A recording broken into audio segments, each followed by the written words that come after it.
Welcome sa ating munting YouTube channel.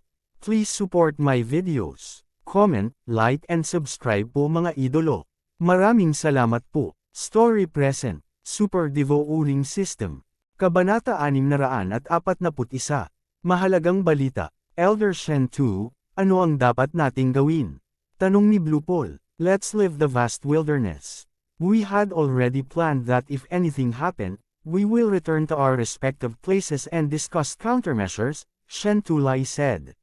Sinabi ni Shen Tulai, marahil, lahat ay umalis na sa malaking ilang at bumalik sa tatlong malalaking bulwagan. Kung gayon si ate at ang iba pa, kumunot ang noo ni Lan Xin. Dati, sinabi ng Blue Paul na sa huling pagkakataon na nakita niya si Lan Yu, aalis siya kasama si Ice Lady at Flame Emperor. Gayunpaman, may dalawang Void God Realm Kings na humahabol sa kanila. Ang pinakamahalaga, ang Flame Emperor ay tila nasugatan ng husto. Hindi niya alam kung nasa panganib sila. Elder Shen 2, pwede muna kayong bumalik. Gusto kong maghanap pa ng 2 araw, biglang sabi ni Yezuan. Ano? Ang kanyang mga salita ay nagparamdam sa iba na medyo nataranta. Kamakailan lamang ay sumali siya sa Battle King Palace. Bakit siya mananatili sa likod upang maghanap kung ang iba ay umalis na? Hindi kaya may kakilala siya sa tatlong malalaking bulwagan. Baka ikaw, biglang may naisip si Lan Xin at gulat na tumingin kay Yezuan. Hindi na binalak ni Yezuan na itago pa ito at sinabing, tama. Kilala ko si Ice Lady at Flame Emperor. Ang Ice Goddess na sinasabi ninyong lahat ay ang fiancé ko, si Song Suijing. Talaga. Nanlaki ang mga mata ni Lan Xin sa hindi makapaniwala. Hindi nakakagulat na ang ekspresyon ni Yezuan ay mas solemn na kaysa sa kanila. Ito pala ang nangyari. Kung ganoon, bakit hindi mo sinabi kanina? Naguguluhang tanong ni Lan Xin. What's the use of saying so earlier? Nung nalaman ko na sila Ice Lady at Flame Emperor, nakapasok na sila sa kailaliman ng malawak na kagubatan. Walang magawang umiling si Yezuan. Hindi niya inaasahan na ganoon kalakas ang yin-yang dual body ni na Song Haiju at Song Suijing. Ang bilis ng kanilang paglilinang ay mas mabilis kaysa sa kanya. Ito ang dahilan kung bakit hindi niya nakilala ang mga ito sa pagmamadali. Gayunpaman, wala itong silbi kahit na makilala niya ang mga ito. Pagdating niya sa main hall ay nakaalis na sila. Since that's the case, maghanap pa tayo ng ilang araw. Nakita ni Shen Tulai na labis na nag-aalala si Yezuan at nagmungkahi. 3 araw. Maghahanap pa tayo ng 3 araw. Kung hindi natin siya mahanap, aalis tayo, sagot ni Yezuan. Ang kalaliman ng tiwangwang na lupain ay lubhang mapanganib. Kahit malakas ang team nila, mas malakas kaya sila sa allied team ng 3 malalaking palasyo. Kung patuloy silang mananatili dito, lalo lang silang magiging delikado. Mapipinsala lamang nito si Lan Xin at ang iba pa. Sige, 3 araw. 3 araw pa natin siyang hahanapin. Kung hindi natin siya mahanap, babalik tayo. Baka bumalik na siya sa Battle King Hall. Pinili rin ni Lan Xin.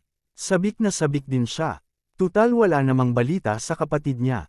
Agad namang nagpatuloy ang 5 sa paghahanap. Gayunpaman, wala pa rin silang napala.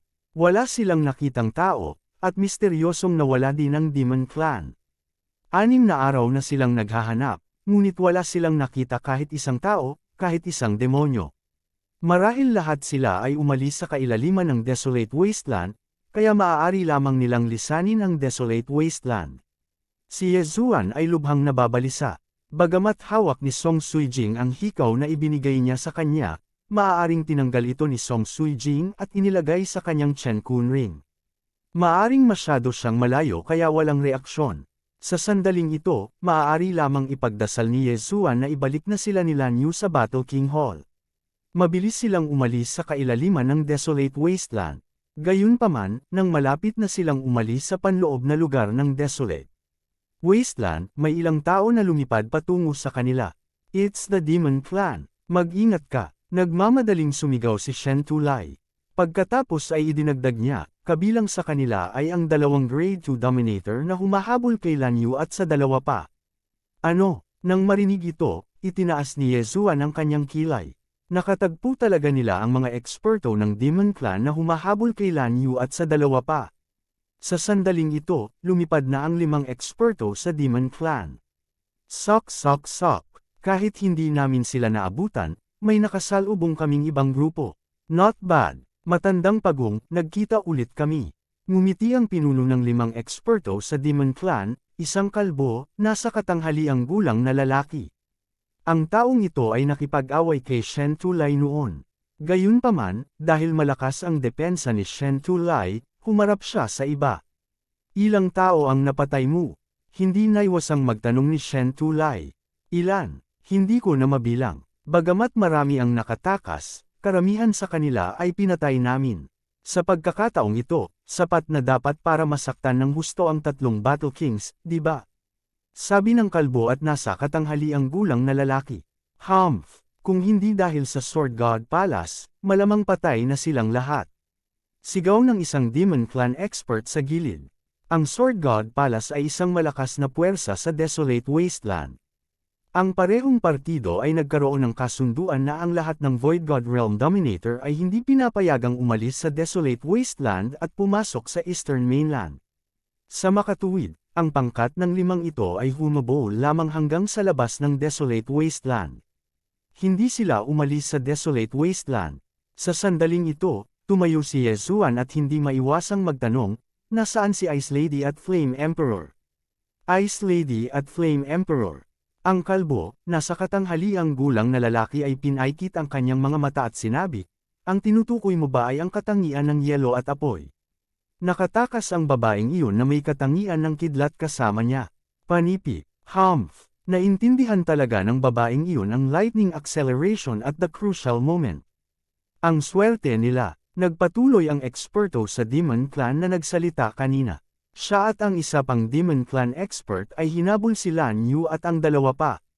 Phew! Nang marinig ito, nakahinga ng maluwag si Yezuan. Tila ligtas si Lan Yu at ang dalawa pa. Ang Fire Attribute Brat na iyon ay tinamaan ng aking ultimate move. Dapat ay matagal na siyang namatay, ngunit nagawa niyang makaligtas sa Desolate Wasteland. Gayunpaman, sa palagay ko ay hindi siya magtatagal maliban kung mayroong isang eksperto sa katangiang kahoy na nakaintindi sa rejuvenation upang pagalingin siya. Sabi ng isa pang Demon Clan expert. Ito ay masamang balita para kay Yezuan.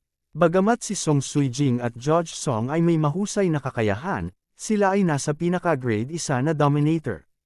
Gayunpaman, si Judge Song ay talagang natama ng isang grade 2 Dominator's ultimate move at nasa napipintong panganib. Kung makakabalik ba siya sa Battle King Palace ay isang tanong pa rin. Higit sa lahat, kailangan niya ng Wood Attribute Expert na nakaintindi sa rejuvenation para pagalingin siya. Bagamat ang Palace Master ng Battle King Palace ay may katangiang kahoy at naiintindihan ng rejuvenation, ang kanyang kinaroroonan ay hindi tiyak. Saan nila siya mahahanap? Gayunpaman, mas mabuting harapin muna nila ang problema. Biglang dama po ang tingin ng kalbo, nasa katanghaliang gulang na lalaki kay Lan Xin at sinabing, Bata, dapat ay ikaw ang nakababatang kapatid ng babaeng katangian ng kidlat na iyon. Nabalitaan ko na ang isa sa inyo ay may katangian ng hangin at ang isa ay may katangiang kidlat. Dahil tumakas ang iyong nakatatandang kapatid na babae, ito ay magiging isang magandang ani. Para mahuli ka, humph, kunin mo muna siya, tingnan natin kung may kakayahan ka. Lumapit si Shen Tulai at tumayo sa harapan nila. Ang grade 1 Dominator mula sa Beast King Palace, si Kui Chengguo, ay humakbang din. Para kay Yezuan, nakatago siya sa loob ng grupo.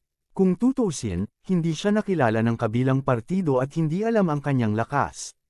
Kung bigla siyang gumawa ng hakbang, tiyak na mahuhuli niya ang kabilang partido na hindi handa. Kabanata 642, 3 laban sa 5. Gayunpaman, kabilang sa 5 demonyo sa harap ni Yezuan at ng iba pa, maliban sa kalbu, nasa katanghaliang gulang na pinuno, na isang level 3 king, ang 4 pa ay pawang level 2 kings. Kung talagang nag-away sila, hindi natatakot si Yezuan at ang iba pa. Natatakot lang sila na biglang atakihin ng mga demonyo si Lan Xin at Blue Paul. Gayunpaman, kung maaari nilang patayin ang isa o dalawa sa kanila, ang sitwasyon ay magiging mas simple. Iwan mo na ang batang babae at patayin ang iba. Go! Ang kalbo, nasa katanghaliang gulang na lalaki ay hindi na nag-aksaya pa ng mga salita. Sa isang iglap, ang 5 demonyo ay sumugod kay Yezuan at sa iba pa. Si Shen Tulay ay hindi na nang ahas na magtago. Nagtapon siya ng higit sa 10 mid-grade na ethereal god na sandata at kinokontrol ang mga ito upang sumugod. Kasabay nito, gumamit siya ng malaking halaga ng Yuan Qi para bumuo ng Golden Ramparts para hamarang sa harap ng Lanzin at Blue Pole. Naintindihan ni Shen Tulay ang Golden Defense, kaya napakalakas ng Golden Ramparts. Bagaman hindi sila masisira, maaari nilang harangan ang ilang mga pag-atake. Pagkatapos, siya at si Kui Chengguo ay nagmamadaling lumabas. Hindi gumalaw si Ye Zuan. Naghihintay siya ng pagkakataon. Sama-samang umatake. Sigaw ng kalbo at nasa katanghaliang gulang na lalaki. Ang kanyang mga mata, na puno ng kumpiyansa, ay nakatuon kay Shen Tulay mula simula hanggang wakas. Siya at si Shen Tulay ay parehong level 3 kings. Hanggat pinatay niya si Shen Tulay, mabibihag niyang buhay ang apat na natitira. Kaya naman, hindi niya akalain na mabibigo siya. Sapat na ang isang level 3 king at apat na level 2 kings para banta ang level 4 king. Gayunpaman, sikat si Shen Tulay sa kanyang pagtatanggol. Hindi siya papatayin kaagad. Kotcha, kotcha, kotcha. Lumitaw ang Golden Rampart sa harap nila ni Kui Chengguo. Kasabay nito, isang ilusyon na dragon turtle ang lumitaw sa likuran niya. Ito ay maaaring lubos na mapataas ang kanyang depensa. Bagamat si Kui Chengguo ay level 1 king lang, naintindihan niya ang Flame Doppelganger. Siya at ang kanyang doppelganger ay nagtago sa likod ng Golden Ramparts at patuloy na naglaslas sa pagtatangkang pahinin ang mga pag-atake ng kalaban. Kasabay nito, sa sandaling umatake ang 5 demonyo, sa wakas ay gumalaw si Ye Zuan. 8 Desolation Sword, Sword Shatters the Stars. Isang malamig na liwanag ang dumaan sa Golden Barrier, at bago pa makapag-react ang kabilang partido, pumasok ito sa katawan ng isa sa mga miyembro ng Yao Clan. Sa susunod na sandali, ang katawan ng Yao Clan expert ay nagkapira-piraso, at isang ulan ng dugo at laman ang bumagsak mula sa langit. Instant kill. Ngayon, 4 na lang silang natitira. Ang isa ay level 3 Beast Tamer, at ang tatlo pa ay level 2 Beast Tamers. Ano? Naalarma ang kalbong nasa katanghaliang gulang. Itinuon niya ang kanyang tingin at napagtantong may isang binata na lumabas mula sa likod ng Golden Wall. Ang taong nagtanong tungkol sa kaligtasan ni Ice Maiden at Flame Emperor. Wind Attribute. Laking gulat ng kalbong nasa katanghaliang gulang. Ang isa pang bihirang Wind Attribute Cultivator ay lumitaw. Hindi kaya napakalakas ng likas na talento ng isang tao. Kahit na siya ay maaaring hindi makapatay ng isang ranggo ng 2 hari sa isang hit. Gayunpaman, ginawa ito ng isang ranggo na hari tulad ni Ye Zuan. 8 Desolation Titans, lumitaw. Matapos patayin ni Ye Zuan ang isang level 2 Dominator, mabilis siyang sumugod. Parehong siya at si Bahwang Jinling ay may Wings of the Wind, kaya ang kanilang bilis ay hindi mas mabagal kaysa sa kalbong nasa katanghaliang gulang na lalaki. Siya at si Bahwang Jinling ay nagtanggal ng isang level 2 Dominator. Ang pinatay ni Ye Zuan ay ang may katangiang kahoy. Siya rin ang nagdulot ng matinding pinsala sa Flame Emperor Songju. Ngayon, ang dalawang kalaban ni Ye Zuan ay may katangiang metal at katangiang apoy. Ang isa ay kinontra niya, habang ang isa naman ay kinontra siya. Sa gayong mga kalagayan, natural na kailangan niyang patayin muna ang may katangiang metal. Metal Defense. Ang isa sa mga eksperto sa Yao Clan ay hindi nang ahas na mag-antala at mabilis na tinakpan ang kanyang buong katawan. Gayunpaman, ito ay walang silbi. Nang si Bahwang Jinling ay nasa harap niya, si Bahwang Jinling ay biglang nagwatek-watek at nahati sa 8 talem upang umatake. Si Ye Zuan at ang taong ito ay parehong level 2 Beast Tamers. Pareho silang nasa parehong antas, at sa kanilang kalamangan sa elemento, ang taong ito ay isang buhay na target. Fang! Fang! Fang! Ang antas 2 Beast Tamer na ito ay patuloy na binugbog, at hindi man lang siya makaatake. Para naman sa Fire Attribute na Beast Tamer, wala siyang banta kay Ye Zuan na nakaintindi sa Wind Acceleration. Panahon na, Bahwang Sword, buuin muli. Naramdaman ni Ye Zuan na nabawi niya ang ikatlong bahagi ng kanyang True Chi. Bagamat ito ay hindi gaanong, sapat na upang patayin ang isa sa kanila. Kotcha! Ang Bawang Sword ay muling pinagsama. Mahigpit itong hinawakan ni Ye Zuan, pagkatapos ay marahas na sinaksak ito patungo sa Fire Attribute na demonyo. Ano? Ang katangian ng apoy na beast tamer ay natigilan. Akala niya ay papatayin muna ni Yezuan ang isa pang beast tamer. Gayunpaman, bigla niyang binago ang kanyang target, at nahuli siya nito. Mabilis na ang bilis ng star-shattering sword ni Bahuang Jinling, at kasama ang profound strength at wind acceleration, pati na rin ang snake attack, ang fire attribute na beast tamer ay nataman bago siya makapag-react. Sa isang iglap, bumagsak ang ulan ng dugo mula sa langit. Muling naubos ang true chi ni Yezuan.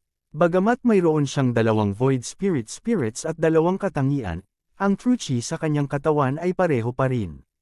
Noong gumamit siya ng martial arts tulad ng Heaven Shattering Slash, ang earth attribute na true chi ay inilabas. Noong ginamit niya ang Wind Dragon Slash, ang wind attribute na true chi ay inilabas.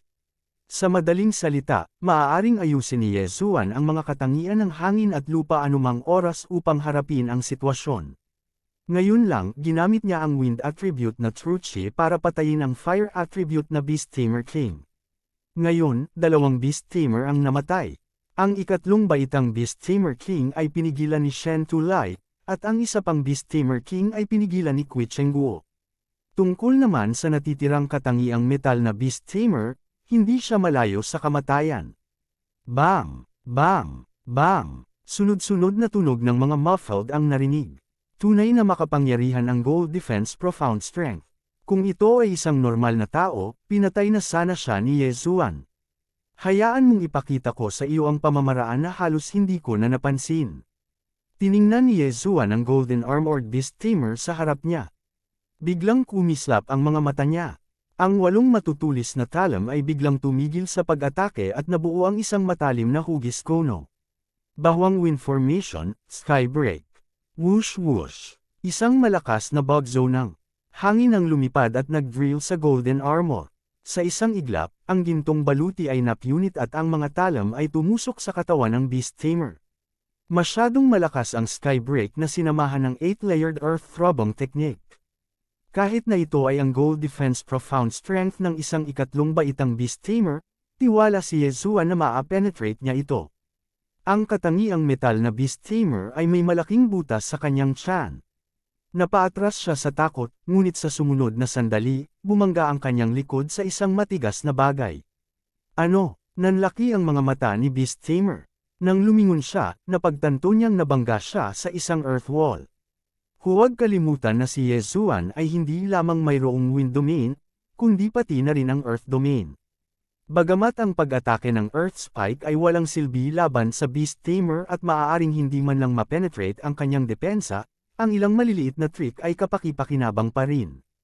Mamatay. Kabanata 643.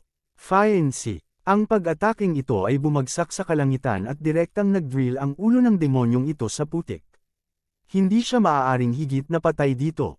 Mag-isang natalo ni Yezuan ang 3 demonyo, na ikinagulat ng buong audience. Ngayon, oras na para umani siya ng mga gantimpala. Bagamat hindi siya natulungan ng 3 grade 2 dominator na si Chen Kunrings na makalusot, ito ay sapat na. Ang kanyang teritoryo ay lumawak ng isa pang 2,000 metro, na umabot sa 22,000 metro. Hayaan mo akong tulungan ka. Kasunod nito, mabilis na sumugod si Yezuan patungo kay Kui Chengguo, na pinigilan hanggang sa umaatras. Damn it, umatras. Sabay sigaw ng kalbong medyo may edad na. Kakasimula pa lang nila sa labanan at 3 sa kanila ang namatay. Nagkaroon sila ng kalamangan sa mga tuntunin ng mga numero ngunit ngayon sila ay dahado. Kung magpapatuloy ang labanan, mamamatay din silang dalawa. Sumunod ka sa kanya. Nagliwanag ang mga mata ni Shen Tulai habang sumisigaw. Kahanga-hanga ang kanyang depensa. Grade 3 dominator din ang kalbong middle-aged pero wala itong magawa sa kanya. Ang tanging magagawa niya ay dahan-daang maubos ang kanyang genuine chi. Umaatras din ang ibang halimaw ngunit hindi siya kasing bilis ni Yezuan.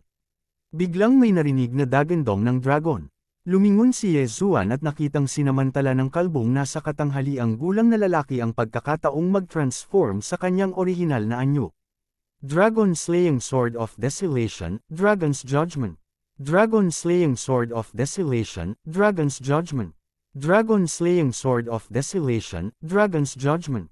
Agad na tumalikod si Yezuan at inatake ang kalbong nasa katanghaliang gulang na lalaki. Hindi na nagtanggol si Shen Tulay. Sa halip, kinokontrol niya ang higit sa 10 middle-grade ethereal god weapons at sumakay patungo sa pulang dragon. Boom! Boom! Boom! Isa-isa, ang paghuhukom ng dragon ay dumapo sa pulang dragon, na lubhang nasugatan sa kanya. Gayunpaman, ang reaksyon ni Yezuan ay napakabagal pa rin. Matapos mag-transform ang pulang dragon ay mabilis itong tumakbo palayo at hindi man lang pinansin ang mga kasama. Sobrang bilis. Matapos makita ang bilis ng kanyang kalaban, ayaw na siyang habulin ni Yezuan. Isa itong level 3 Dominator Sky Dragon. Siya ay mas mabilis kaysa sa kanya, kaya siya ay sumuko. Gayunpaman, ang dragon na ito ay kinuha ang panganib na magbago sa kanyang orihinal na anyo. Magkakaroon ng repercussions at hindi na siya makakapag-transform pabalik sa kanyang anyo ng tao. Iyon ang sumpa ng lahi ng halimaw. Bagamat nakakalungkot na ang level 3 king na ito ay nakatakas, mayroon pa ring isang tao. Sinamantala ng huling Fae ang katotohanan na si Yezuan at Shen Tulay ay nataranta upang muling magbago sa kanyang orihinal na anyo. Gayunpaman, sa sandaling ito, ang chi ni Yezuan ay halos nakabawi na. 8 Baron Swordsmanship, Sword Break ang 8 Baron. Fu. Nang matapos ang demonyo sa pagbabago nito, ang ulo nito ay pinutol ni Yezuan at namatay ito sa lugar. Sa orihinal, maaaring mabilis siyang pinatay ni Yezuan, na ginagawang imposible para sa kanya na magbago pa. Gayunpaman, nang isipin niya kung paano kapakipakinabang pa rin ang bangkay ng dragon sa mga nasa tuktok ng Nihility God stage, pinahintulutan siya ni Yezuan na mag-transform sa kanyang orihinal na anyo bago siya patayin. Sa ganitong paraan, maaaring gamitin ang mga bangkay para sa pangunawa. Matapos mamatay ang ika-4 na Demon King, mabilis na sumugod si Yezuan at inalis ang kanyang Universe Ring. Kasabay nito, iniligpit din niya ang bangkay. Tapos na ang laban. Napatay mo mag-isa ang 4 na rank 2 Demon Kings. Natatakot ako na ang lakas mo ay maihahalin tulad sa isang rank 3 Demon King. Lumipad si Shen Tulay. Rango 3 Demon King. Bulong ni Yezuan sa sarili. Halos iyon ang inaasahan niya. Gayunpaman, hindi ito sapat na pumatay ng isang rank 3 Demon King. Bilasan natin bumalik. Lumingon si Yezuan para tumingin sa iba. Si Judge Song ay lubhang nasugatan at nag-aalala. Ang Hall Master ay wala kahit saan, kaya maaari lamang silang umasa sa kanya. Maaaring maging kapaki-pakinabang ang Sacred Tree of Life Bloodline. Oo, bilasan natin bumalik. Matapos patayin ang 4 na hari ng halimaw, mabilis na umalis ang grupo ni Yezuan ng 5 sa malawak na ilang at lumipad patungo sa Warlord Hall. Pagkatapos umalis sa malawak na ilang, sila ay magiging ligtas. Pagkatapos ng lahat, ang halimaw na hari ng malawak na kagubatan ay hindi makaalis sa malawak na ilang. Sa makatuwid, nanguna si Yezuan at umalis sa grupo, lumipad patungo sa Warlord Hall. Ang anak na babae ng Deputy Hall Master ng Warlord Hall, si Lan Yu, ay mayroong lightning attribute, na bihira tulad ng wind, ice, at fire attribute. Ayon sa mga eksperto sa monster race, biglang naintindihan ni Lan Yu ang lightning acceleration esoteric skill, kaya naman siya ay nakaligtas. Ang lightning acceleration esoteric skill ay sinasabing mas mabilis kaysa sa wind acceleration esoteric skill. Sa makatuwid, ang grupo ni Lan Yu ay maaaring naunang dumating sa Warlord Hall. Gayunpaman, mali ang hula ni Yezuan. Pagkabalik, mabilis niyang nahanap si Vice Hall Master Lan Yao. Bumalik ka na. Nagulat si Vice Hall Master Lan Yao nang biglang pumasok si Yezuan. Bumalik na ba ang Young Hall Master? Nagmamadaling tanong ni Yezuan. Young Hall Master, biglang hinampas ni Lan Yao ang mesa at tumayo. Nawalan ka ng kontak kay Xingye. Sa sandaling ito, napagtanto ni Yezuan na nagkamali siya sa pagsasalita at naging sanhi ng hindi pagkakaunawaan ni Lan Yao sa kanya bilang si Lan Xin. Nagmamadali siyang nagpaliwanag, hindi, si Lan Yu. Lan Yu, sumimangot si Lan Yao. Si Yezuan ang pangalawang koponan mula sa malawak na ilang. Paano siya nasangkot sa unang koponan? Naunawaan ni Yezuan na hindi niya naintindihan at mabilis na ipinaliwanag ang nangyari. Ano? Matindi ang sugat ni Yandi. Bulalas ni Lan Yao matapos marinig ang kwento. Ice Lady, Yandi, at Lan Yu ang tatlong trump card ng Warlord Hall. Kung sila ay aalagaan sa loob ng ilang taon, sila ay magiging mga eksperto sa parehong antas ng Jiang Tianjin sa hinaharap. Pero ngayon, may nangyari na sa kanila. Hindi pa sila bumabalik. Baka may nangyari sa kanilang pagbabalik. Solemn na ang ekspresyon ni Lan Yao. Vice Hall Master, fiancé ko si Ice Lady Song Suijing. Mangyaring magpadala kaagad ng mga tao para hanapin siya. Nagmamadaling itinago ni Yezuan ang kanyang mga kamao at sinabi, ang kanyang lakas lamang ay napakalimitado. Kung ang isang malaking bilang ng mga eksperto ay ipinadala, maaaring siya ang unang makakaalam at pagkatapos ay gamutin sila. Nang inig si Vice Hall Master Lan Yao. Fiancé, minsan na niyang nakita ang Ice Goddess at Flame Emperor, ngunit hindi pa niya ito nakita ng personal dahil nakasuot sila ng armor noong panahong iyon. Malamang si Lan Yu lang ang nakakita sa kanila. Gayunpaman, sinabi sa kanya ni Lan Yu ang kanilang mga pangalan. Song Suijing talaga ang pangalan ng Ice Lady. Siya lang at si Lan Yu ang nakakaalam tungkol sa bagay na ito. Ngayong casual na sinabi ni Yezuan, sapat na iyon para patunayan na nagsasabi si Yezuan ng totoo. Sige, magpapadala ako kaagad ng mga tao para hanapin siya. Siya ay nasugatan ng isang wood attribute expert, kaya pinakamahusay na humanap ng isang metal attribute expert na magpapagamot sa kanya. Tumango si Lan Yao at mabilis na lumabas ng palasyo. Kahit na wala ang relasyon ni Yezuan, kailangan niyang mahanap si Yandy sa lalong madaling panahon. Kung hindi, malalagay sa panganib ang buhay ni Judge Song. Si Judge Song ay nasugatan ng isang second-grade king. Hindi siya kayang tretuhin ng mga ordinaryong tao. Hindi bababa sa isang king-level expert ang kakailanganin. Sa Eastern Continent, tanging ang tatlong Great Hall at Sword God Palace lamang ang may Void God Realm Kings. Ang sitwasyon ay apurahan, kaya hindi man lang iniulat ni Yezuan ang kanyang lakas. Kasabay nito, lumabas siyang mag-isa para tingnan kung may mahahanap siya. Gayunpaman, makalipas ang ilang araw, wala pa rin silang nahanap. Iilan lamang sa mga eksperto ng Battle King Hall ang nakabalik. Kasabay nito, bumalik na rin si Lan Xin at ang iba pa. Gayunpaman, hindi pa rin nakikita sina Lan Yu, Song Suijing, at Judge Song. Nagdulot ito ng pagtataka ni Yezuan kung nasugatan din sina Lan Yu at Song Suijing, bukod kay Judge Song. Kabanata 644. Mga regalo sa pag-aasawa. Kasabay nito, sa isang maliit na palasyo sa loob ng Champion Hall. Si Yezuan at ilang iba pa ay balisang nag-uusap. Nalaman lang ni Lan Yao na si Yezuan ay nakapasok na para maging Grade 2 Dominator. Gayunpaman, hindi ito ang oras para magdiwang. Pare, umalis kaya si ate kasama ang mga tao mula sa Beast King Hall o sa Tool King Hall. Nagkataon lang, mayroon silang isang haring elemento ng metal sa kanila. Kaya naman pinigilan nila ang kanilang mga pinsala at pumunta sa dalawa pang King Hall. Biglang nahulaan ni Lan Xin. Tama, pwede naman. Base sa nakita mo, siguradong nakaharang ang 5 halimaw na hari. Kaya naman hindi na nila naabutan. Baka pumunta silang tatlo sa Beast King Hall o Tool King Hall. Tumango si Lan Yao. Biglang may naisip si Shen Tulay at sinabing, hindi, ang Metal Element Chi ay mapipigilan lamang ang kanilang mga pinsala. Kung gusto nilang pagalingin sila, kailangan nila ang malalim na sining ng pagpapabata. Ang ating Beast King Hall ay walang Wood Element King, kaya maaaring pumunta sila sa Tool King Hall. Panipi, Tool King Hall. Espesyal ang pangalang ito kay Yezuan dahil ang Jiang family ang namamahala sa Tool King Hall. Matapos marinig ang mga salita ni Shen Tulay, biglang nagningning ang mga mata ni Lan Yao. Tama. Ang Jiang family ay may Wood Element King at naiintindihan niya ang malalim na sining ng rejuvenation. Dapat ay pumunta sila sa Tool King Hall. Pagkatapos niyang magsalita, tumayo siya at sinabing, kung gayon, pupunta ako ng personal sa Tool King Hall. Pupunta rin ako. Tumayo din si Yezuan. Yezuan, espesyal ang iyong pagkakakilanlan. Mas mabuti kung hindi ka pupunta. Huwag kang mag-alala, ibabalik ko sila. Sabi ni Lan Yao kay Yezuan.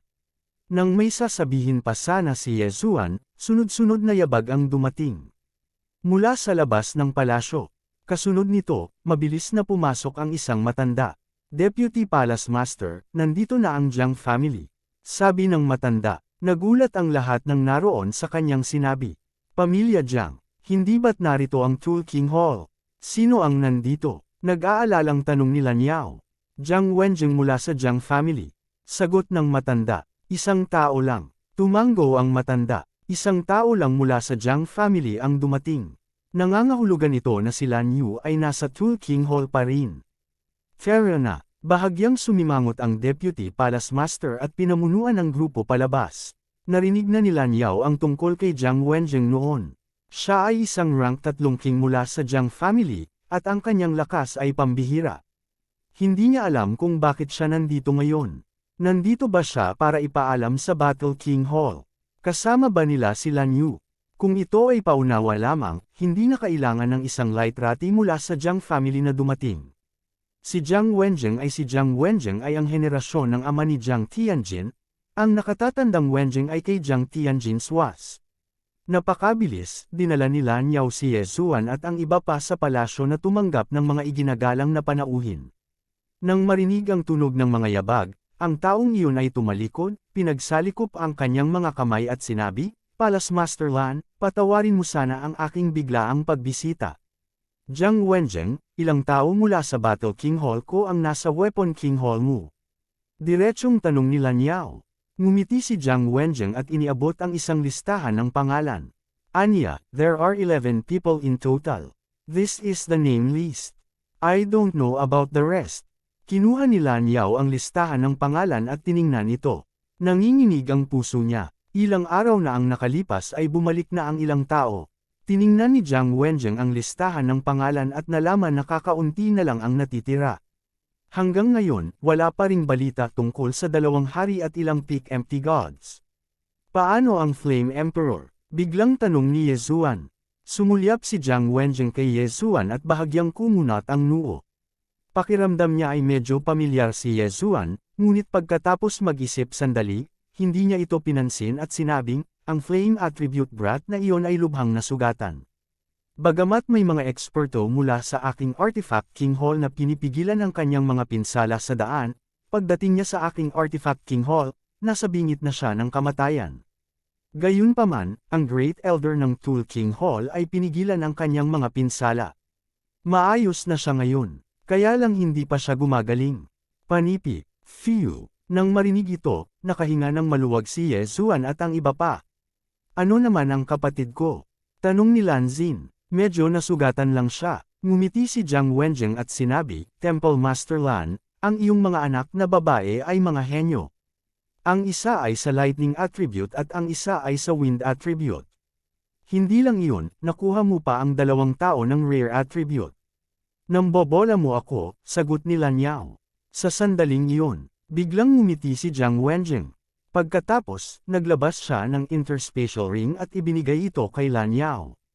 Kasabay nito, sinabi niya, Palace Master Lan, mangyaring tingnan. Kinuha ni Lan Yao ang interspatial ring at gulat na tiningnan ito. Nanlaki ang mata niya. Ang interspatial ring ay naglalaman ng malaking halaga ng Sky Treasures. Ito ay isang nakakagulat na halaga. Anong ginagawa mo? Medyo nalito si Lan Yao. Ngumiti si Jiang Wenjing at sinabing, Temple Master Lan, wala ako rito para pag-usapan ang paglalakbay sa ilang o para iulat ang iyong kaligtasan. Nandito ako para bigyan ka ng mga regalo sa kasal. Mga regalo sa kasal. Nang marinig ng lahat ang mga salitang ito, nang inig ang kanilang mga katawan. Ang mga regalo sa kasal ay karaniwang ibinibigay ng pamilya ng lalaki sa pamilya ng babae. Hindi kaya nagustuhan ni Jiang Wenjing ang mga tao ng Warlord Hall. Hindi. Agad namang nag-react si Lan Yao at tinanggihan ang alok. Anong klaseng biro ito? Mamanahin ni Lan Yu ang kanyang mantle sa hinaharap. Paano siya magpakasal sa Weapon Emperor Hall? Bukod dito, ang Battle Emperor Hall at ang Beast Emperor Hall ay bumababa, habang ang Weapon Emperor Hall ay bumubuti araw-araw. Kung ang Weapon Emperor Hall ay lumakas, hindi ba nito magagawang lamunin ang Battle Emperor Hall at ang Beast Emperor Hall? Ngumisi si Jiang Wenjing. Alam niyang nagkamali si Lan Yao, kaya agad niyang ipinaliwanag, hindi, Temple Master Lan, mali ang pagkakaintindi mo. Wala ako dito para kay Lan Yu, kundi para sa Ice Goddess. Ano? Nagulat ang mga tao. Hindi siya nandito para kay Lan Yu, kundi para sa Ice Goddess. Anong ibig mong sabihin dito? Sa pagkakaalam ko, may engagement na siya. Sinulyapan ni Lan Yao si Yezuan, sinadya man o hindi. I know that. Nabanggit na niya. Ang iyong Battle Emperor Hall at ang aking Weapon Emperor Hall ay palaging iniisip ang aming sariling negosyo. Kahit minsan magkatrabaho kami, hindi ganoon kaganda ang relasyon namin. Nang dumating ang batang iyon sa Weapon Emperor Hall ko, nasa bingit na siya ng kamatayan, kaya ngumiti si Jiang Wenjing at hindi natapos ang kanyang pangungusap. So sinasamantala mo ang sitwasyon. Biglang humakbang si Shen Tulay at sumigaw. Tumingin sa kanya si Jiang Wenjing at sinabi, Elder Shen Tu, paano ito maituturing na sinasamantala ang sitwasyon? Nasa bingit ng kamatayan ang batang iyon. Kung hindi namin siya niligtas, naging bangkay na siya. At saka, personal na nangako sa amin ang batang babae. Basta't iligtas natin ang batang iyon, mapapangasawa niya si Tian Cheng. Panipi, Jiang Tiancheng, ang pangalang ito ay hindi pamilyar kay Lan Yao. Si Jiang Tiancheng ay nakababatang kapatid ni Jiang Tianjin. Napakahusay din ng kanyang kakayahan. Nakalusot na siya para maging second-grade dominator at naintindihan niya ang dalawang ultimacies. Kabanata 645. Kunin ang nobya. Gayunpaman, ang mga salita ni Jiang Wenjing ay nagpang-inig kay Yezuan. Pumayag si Song Suijing. Paano naging posible iyon? Siya ay engaged kay Song Suijing, at si Song Suijing ang kanyang nobya. Paano siya magpakasal sa iba? Imposible. Si Kay Jing siguro ay nagpanggap na pumayag na iligtas ang judge. Napaisip si Yezuan sa kanyang sarili. Si Song Suijing ang kanyang kasintahan, at alam niya na ang isang tulad ni Song Suijing ay tatakas bago ang kasal, o gagawa ng isang bagay na kakilakilabot sa araw ng kasal. Halimbawa, maaari siyang magpakamatay. Hindi ko hahayaang mangyari yun. Biglang lumiwanag ang mga mata ni Yezuan. Masyadong kasuklam-suklam ang King of Weapons Hall. Sinusubukan nilang samantalahin ang sitwasyon. Hindi niya iyon matiis. Kahit na kailangan niyang mamatay, hindi niya hahayaang mangyari iyon. Naunawaan ni Lan Yao at ng iba pa ang relasyon ni Yezuan at ng Diyosa ng Yelo. Kaya naman, hindi nila ito napapanood, lalo na si Shen Tulay. Palace Master Lan, natagpuan ni Lan Yu ang Diyosa ng Yelo noong siya ay naglalakbay. Wala kang masyadong alam tungkol sa kanya, di ba? Siya ay engaged, ngunit ang kabilang partido ay dapat na mula sa isa sa mga teritoryo sa ilalim ng Warlord Hall. Paano maihahambing ang gayong puwersa sa King of Weapons Hall? Panipi, at saka, single pa si Tian Cheng. Nine love at first sight siya sa biyaheng ito sa Wasteland. Perfect match silang dalawa. They are absolutely a match made in heaven. Sabi ni Jiang Wenjing, hindi, iniligtas mo ang Flame Emperor. Magpapasalamat ako sa iyo. Tumanggi muli si Lan Yao. Palace Master Lan, sa tingin mo ba interesado kami sa mga Reg along iyon? Kinaikit ni Jiang Wenjing ang kanyang mga mata. Kung ganoon ano ang gusto mo? Tanong ni Lan Yao na may malungkot na mukha. Ngumisi si Jiang Wenjing at sinabing, wala kaming gusto. Gusto lang namin siya. At saka, pumayag na rin ang babae. Hindi kanya ama. Anong karapatan mong tumanggi? Anong sabi mo? Galit na galit si Lan Yao nang marinig niya iyon. Nasaan ito? Ang Warlord Hall. Ito ang kanyang teritoryo. Gayunpaman, naglakas loob si Jiang Wenjing na sabihin ang mga ganoong bagay sa kanyang teritoryo. Malinaw, hindi niya ito iginalang. Ha, narinig mo ang sinabi ko. Pumayag ka man o hindi, hindi namin pipigilan ang pagbabalik ng iyong anak. Gayunpaman, hindi namin pababayaan ang 2 taong iyon. Malamig na sabi ni Jiang Wenjing. How dare you? Si Lan Yao ay nagngangalit sa galit. Bagamat walang gaanong tao, naglakas loob si Jiang Wenjing na banta siya sa harap ng napakaraming tao. Hinahamon ni Jiang Wenjing ang kanyang awtoridad. Kaagad, pinalawak ni Lan Yao ang kanyang metal domain at binalot ang buong palasyo. Ang kanyang cultivation level ay mas mataas kaysa kay Jiang Wenjing. Isang alon ng aura ang bumulwak mula sa kanyang katawan at idiniin si Jiang Wenjing. Agad na naramdaman ni Jiang Wenjing ang isang baradong pakiramdam sa kanyang dibdib. Medyo hinihingal siya, pero hindi siya natakot kahit kaunti. Malamig siyang sumigaw, ano? Gusto ba akong kumilos ni Temple Master Lan? Siya si Jiang, ay mga pagsasalin. Ang henerasyong pampanitikan ng pamilya Jiang ay may mataas na katayuan. Kung si Lan Yao ay gumawa ng hakbang sa Jiang Wenjing, kung gayon ang relasyon sa pagitan ng magkabilang partido ay magiging awkward. Ang pinakamahalaga, si Lan Yu ay nasa Weapon King Hall pa rin. Sa sandaling iyon, hindi na kinaya ni Shen Tulai na manood pa. Sinabi niya, Jiang Wenjing, hindi ka ba lumalampas sa dagat? Elder Shen Tu, galing ka sa Beast King Hall.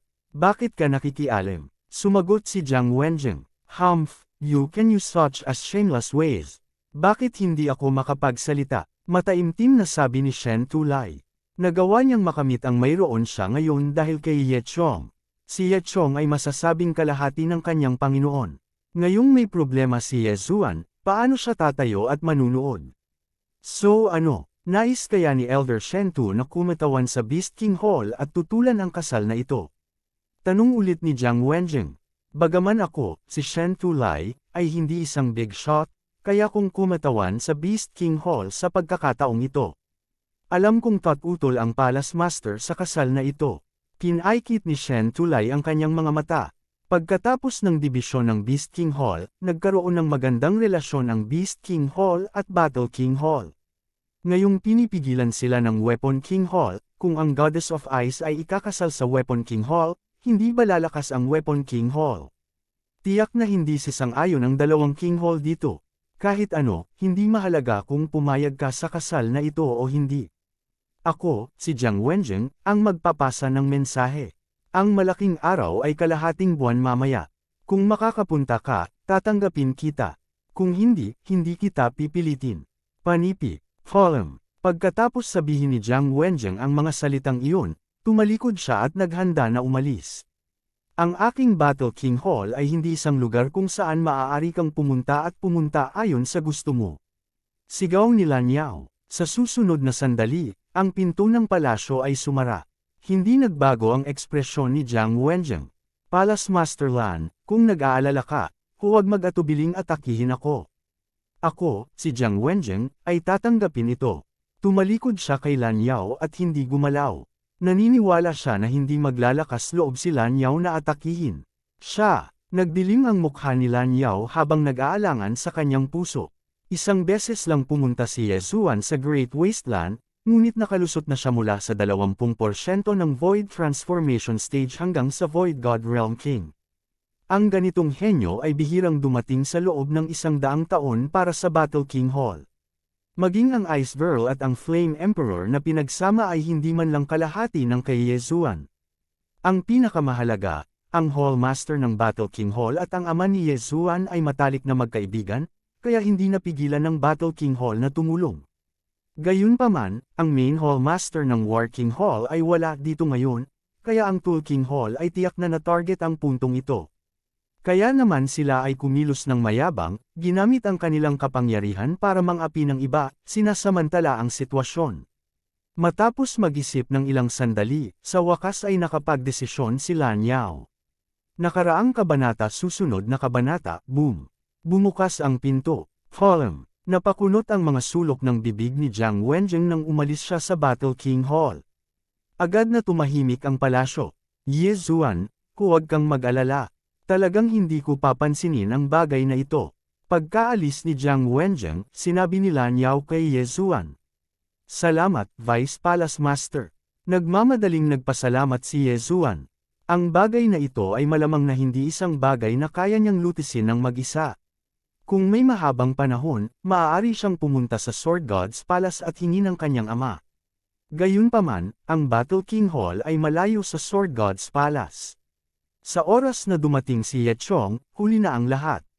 Sa oras na iyon, malamang na isang bangkay na si Song Suijing. Sa makatuwid, maaari lamang siyang umasa sa Battle King Hall at sa Beast King Hall. Susuportahan ka rin ng aking Beast King Hall ng buo. Sa pagkakataong ito, maaari nating hayaang umalis muna si Jiang Wenjing. Sa araw ng kasal, ang ating dalawang bulwagan ay magpapanggap na naruroon, at pagkatapos ay hindi natuloy si Shen Tulai. Elder Shen Tu, ibig mong sabihin. Kinaikit ni Lan Yao ang kanyang mga mata. Aagawin ang kasal. Biglang sabi ni Lan Xin. Tama, agawin mo ang kasal. Kabanata 646. Falso ng Daigdig 16. Nag-alinlangan sila Niao at Tumango, sige, aagawin natin ang nobya. Gayunpaman, wala kaming maraming Void God Realm King sa Eastern Mainland. Lahat sila ay nasa Chaotic Astral Ocean. Mayroon ba tayong sapat na tao? Kumusta naman ang dakilang guro ng pamilya Jiang? Huwag kang mag-alala, Palace Master Lan. Pinahahalagahan ng Palace Master ang paglalakbay na ito sa ilang, kaya siya ay naglilinang sa Beast King Hall habang naghihintay ng balita, sabi ni Shen Tulay. Sige, sa tulong ng Palace Master Situ, wala na tayong problema sa pagkakataong ito. Sagot ni Lan Yao. Ngayon, puno sila ng kumpiyansa. Ang main Palace Master ng Beast King Hall ay ang disipulo ng isa sa mga Palace Masters ng Sword God Palace. Bagamat hindi pa siya naging Palace Master, mas makapangyarihan siya kaysa kay Lan Yao. Bago nahati ang King Hall, ang Jiang family ang backbone. Pagkatapos ng split, sinundan sila ng karamihan sa mga elder, kaya naman napakalakas nila. Gayunpaman, ang Weapon King Hall ay hindi sapat na malakas upang labanan ang Beast King Hall at ang Battle King Hall. Deputy Palace Master, Elder Shen Tu, salamat. Dalawang hakbang si Yezuan sa gilid at kinuyam ang kanyang kamaunang may paggalang. Hindi mo kailangang gawin ito. Ang iyong ama ay may magandang relasyon sa ating dalawa na palasyo. Hindi tayo pwedeng maupo at manood. Bukod dito, masyadong mayabang ang Weapon King Hall. Ni hindi nila ako nirerespeto dito. Kung hindi natin sila sugpuin, iisipin ng mundo na ang Weapon King Hall ang namamahala sa Eastern Mainland. Panipi, mataimtim na sabi ni Lan Yao. Tama, Yezuan, manatili ka rito. Sa kalahating buwan, tutulungan ka naming maibalik ang iyong kasintahan. Tumango si Shen Tulay. Gayunpaman, paano maghihintay si Yezuan ng balita ng tahimik? Deputy Palace Master, Elder Shen Tu, si Kai Jing ang fiancé ko. Hindi ako makakapunta, mataimtim na sabi ni Yezuan. Alam na alam ni Yezuan ang karakter ni Song Suijing. Hanggat siya ay lumitaw, si Song Suijing ay maaaring sumuko sa ideya ng pagpapakamatay. Sa makatuwid, kailangan niyang pumunta. Ngunit alam na ni Jiang Tianjin ang iyong pagkakakilanlan. Para kang tupa sa yungib ng tigre. Paalala ni Shen Tulay sa kanya. Bagamat nasa Tianshui Mainland pa siya nang mangyari ang insidente, nabalitaan niya ito nang dumating siya. Noon, si Ye Chong at Ye Zuan ay muntik nang mapatay ng Jiang family. Kung hindi dahil sa pagkamatay ni Jiang Xinyan, hindi sila mabubuhay. Pupunta si Ye Zuan sa pamilya. Kung siya ay kinikilalang Jiang Tianjin House, hindi ba siya magiging what? Jiang Tianjin ay Jiang Tianjin. Jiang Tianjin ay Jiang Tianjin, Jiang Tianjin ay kakaiba. Jiang Tianjin ay kakaiba. Si Jiang Tianjin ay Tianjin. Hanggat hindi kinukuha ni Ye Zuan ang bawang sword, hindi ito dapat kilalanin ng pamilya Jiang. Panipi. Ngunit, nasa katawan niya ang bloodline ng pamilya Jiang, patuloy ni Shen Tulay. Gayunpaman, sa susunod na sandali, nakaramdam siya ng kaunting kakaiba. Si Yezuan ay talagang mayroong bloodline ng Jiang family sa kanyang katawan. Bakit ngayon lang ito naramdaman ni Jiang Wenjing? Tinulungan ko si Yezuan na takpan ang aura ng Jiang family. Kaya hindi ito napansin ni Jiang Wenjing. Pagdating ng panahon, maaari tayong humingi ng tulong sa Hallmaster Sito. Kahit na lumabas si Old Master Jiang, hindi niya ito mararamdaman, sabi ni Lan Yao. Ang Beast King Hallmaster ay kapareho ng Battle King Hallmaster. Pareho silang Void God Realm Peak Kings. Ang ama ni Jiang Tianjin, Jiang Wenyo, at Jiang Xinyan ay ang tanging Void God Realm Peak Kings sa Jiang family. Sina Jiang Wenyu at Jiang Xinyan ay nasa Sword God Palace pa rin. Kahit na ang anak ni Jiang Wenyo na si Jiang Tiancheng ay nagpakasal, hindi siya babalik. Pagkatapos ng lahat, kailangang bantayan ni Jiang Wenyu ang huling antas ng Sword God Pagoda. Kung babalik siya, sasamantalahin ni Ye Chong ang sitwasyon. Hanggat hindi pa babalik si Jiang Wenyu, walang dapat ikatakot ang pamilya Jiang. Para kay Jiang Xinyan, siya ang ina ni Ye Zuan.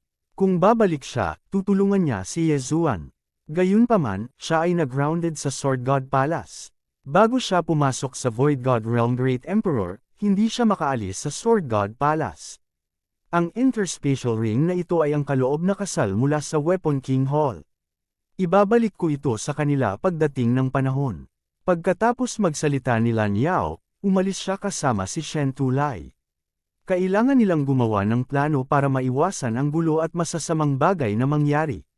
Pagkaalis nilang dalawa, hindi napigilan ni Lanzin na sabihin, Yezuan, hindi mo kailangang mag-alala. Hindi matatalo ng Weapon King Hall tayong dalawa. Manam, bahagyang tumanggo si Yezuan. Umaasa siya na magiging maayos ang lahat. Kung hindi, kahit na kailangan niyang mamatay, ililigtas niya si Song Suijing at Adjudicator Song. May kalahating buwan na lang ang natitira.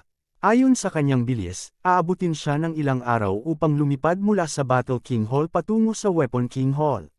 Sa makatuwid, mayroon pa siyang ilang araw upang linangin at tingnan kung maaari niyang maunawaan ang isa pang ultimacy. Kapag dumating ang oras, ang kanyang lakas ay tataas ng husto. Sa katunayan, ang pinakagusto niyang maunawaan ay ang Gravity Ultimacy.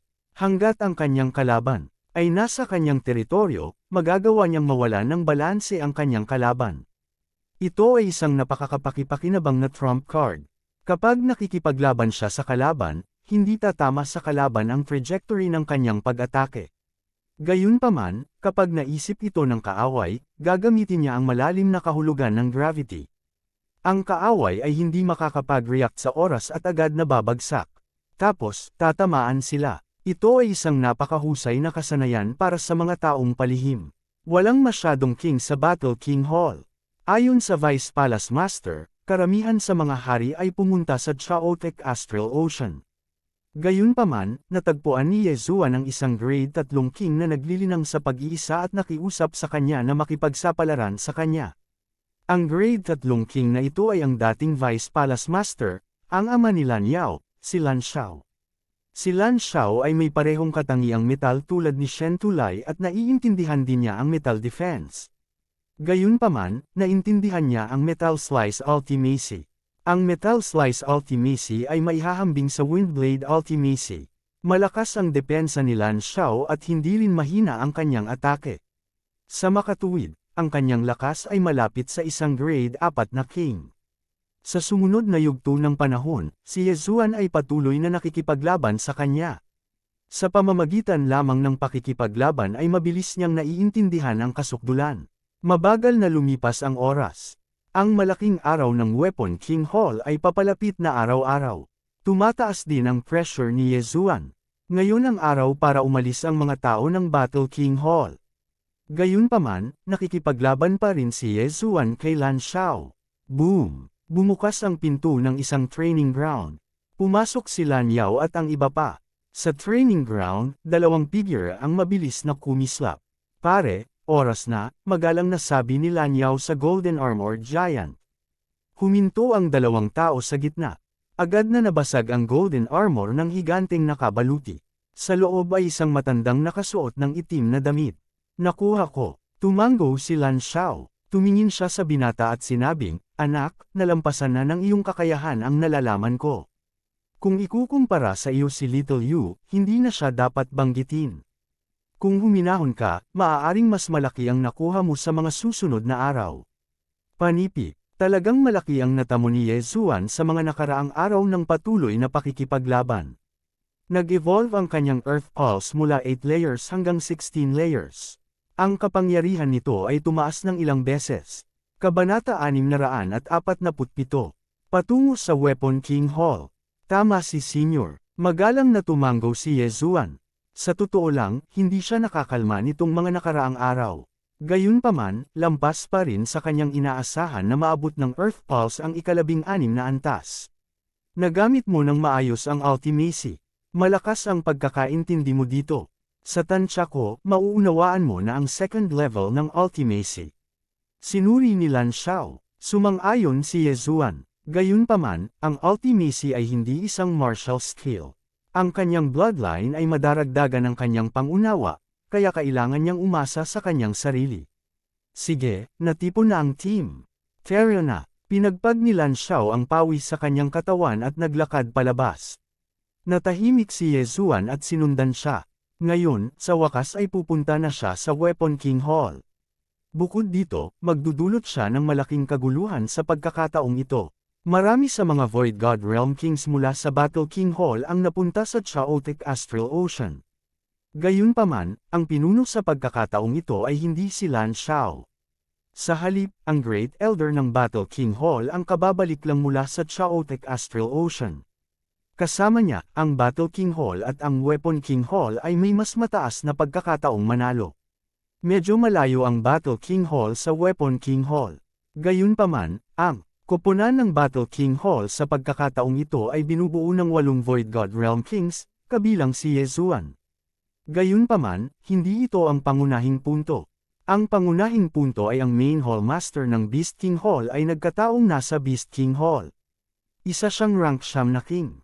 Sa katunayan, kasama ang Hall Master Sito sa paligid, ang misyong pangkidnap sa kasal ay halos garantisado. Ang ama ni Jiang Tianjin, si Jiang Wenyo, ay naging isang rank 9 na king dahil ang kanyang guro ay isang Palace Master ng Sword God Palace. Sa kabilang banda, ang Great Elder ng Jiang family ay isa lamang rank 6 na king. Gayunpaman, hindi alam ni Yezuan kung bakit, ngunit medyo kinakabahan pa rin siya. Sa pagkakataong ito, magtagumpay siya o mamamatay sa pagsubok. Pagkaraan ng 3 araw, dumating ang grupo sa teritoryo ng Weapon King Hall. Gayunpaman, hindi sila agad pumunta sa Weapon King Hall. Sa halip, hinintay nila ang pangkat ng Beast King Hall sa isang bulubundukin. Hahaha, Hall Master Lan, long time no see. Isang malakas na tawa ang umalangaw-ngaw. Lumingon si Yezuan at ang iba pa at nakita ang isang pangkat ng 10 tao na papunta sa kanilang direksyon. Palace Master Sito, long time no see. Nagmamadaling sumagot si Lan Yao. Si Sito Aotian ay ang Hall Master ng Beast King Hall. Bago nahati sa dalawa ang Beast King Hall, isa lang siyang elder. Pagkatapos kunin ang posisyon ng Hall Master, nakuha niya ang mata ng Sword God Palace's Palace Master. Mula noon, tumaas ang kanyang lakas.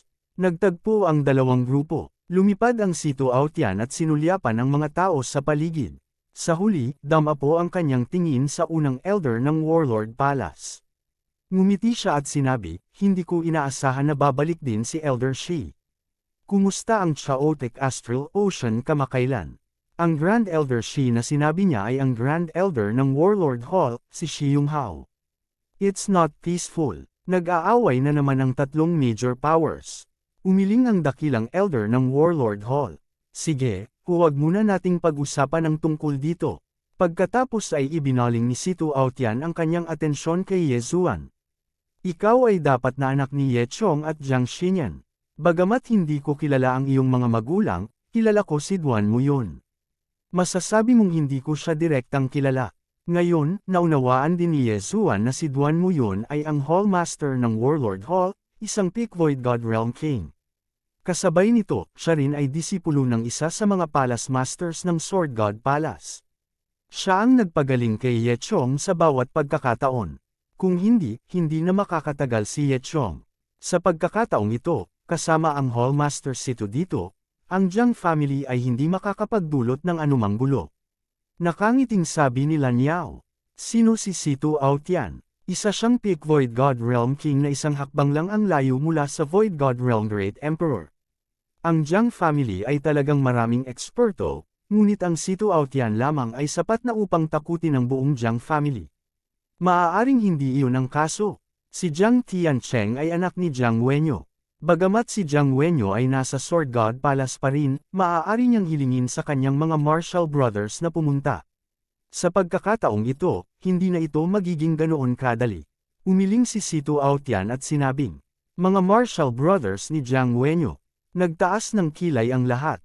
Si Jiang Wenyo ay dati ng Palace Master ng Sword God Palace, at ang kanyang lakas ay mas malakas pa kaysa sa Sito Aotian. Ang kanyang martial brothers ay hindi bababa sa level 8 kings, level 9 kings, o kahit na Void God Realm Great Emperors. Kung isa lang sa kanila, ayos lang. Gayunpaman, kung mayroong dalawa sa kanila, ito ay magiging mahirap. Sa sandaling iyon, si Yezuan ang pinakanagalit. Pinagbabantaan ang kanyang kasintahan, at wala siyang ibang magagawa kundi ang umasa sa iba. Ang pakiramdam na ito ay masyadong hindi mabata. Ang kanyang kakayahan ay mabuti, ngunit siya ay masyadong bata. Ang kulang sa kanya ay oras. Kung bibigyan pa siya ng 1 o 2 taon, tiwala siya na kaya niyang talunin ang buong Qingtul Palace. Nakita ni Situ Aotian ang ekspresyon ni Yezuan at sinabing, "Huwag kang mag-alala. Umalis na si Duan Muyon sa Sword God Palace. Baka mamaya nandito na siya." Nang marinig ito, nagliwanag ang mga mata ni Yezuan. Si Duan Muyon ay mabuting kaibigan ni Ye Chong. Kung nandito siya, tiyak na tutulong siya. Sige, pag-usapan muna natin ang mga countermeasures. Hindi pinabayaan ni Situ Aotian ang kanyang pagbabantay dahil lang sa malakas siya. Sa pagkakataong ito, ang marriage snatching operation ay hindi lamang para kay Yezuan, kundi para din sa kapakanan ng paghampas sa mukha ng Tulking Hall. Kung mabaigo sila, mapapahiya sila. Hindi nila kayang mawalan ng mukha. Kung darating ang mga Marshall Brothers ni Jiang Wenyo, pipigilan ko sila. Gayunpaman, sa oras na iyon, kailangang pigilan sila nina Elder Shi at Palace Master Lan. Pagkatapos nito, makakahanap si Elder Feng ng pagkakataon na makalapit sa mga nobya at pilit silang kunin sa bilis ng kidlat. Ito ang plano ni Situ Aotian. Ang Elder Feng na binanggit niya ay isang rank 4 na king mula sa Beast King Palace. Siya ay may katangian ng hangin tulad ni Lan Xin, at naiintindihan din niya ang Wind Acceleration Profound. Ang kanyang bilis ay pangalawa lamang sa Situ Aotian sa mga naruroon. Mahigit 10 hari ang nag-uusap, at kasama nila si Yezuan, maingat na nakikinig sa plano. Hindi rin siya mahina, at maaari siyang mailagay sa gitna sa mga taong ito. Sa makatuwid, maaari pa rin siyang makatulong. Pagkaraan ng ilang sandali, natapos ng magkabilang panig ang kanilang plano. Yezuan, papasok ka kasama ang koponan ng Beast King Palace mamaya. Sa tulong ko, hindi mararamdaman ng pamilya Jiang ang iyong bloodline. Kahit na dumating ang mga Marshall Brothers ni Jiang Wenyo, hindi nila ito mararamdaman dahil hindi sila mula sa pamilyang Jiang, sabi ni Situ Aotian kay Yezuan. Ngunit, biglang naisip ni Yezuan ang isang problema. Gayunpaman, bago siya makatapos, nagpatuloy si Shen Tulai, "Huwag kang mag-alala. Noong huling dumating si Jiang Wenjiang, nandoon din ako. Hindi nila malalaman na ikaw ay mula sa Battle King Palace. Kailangan mo na lang magpanggap na alagad ko mamaya."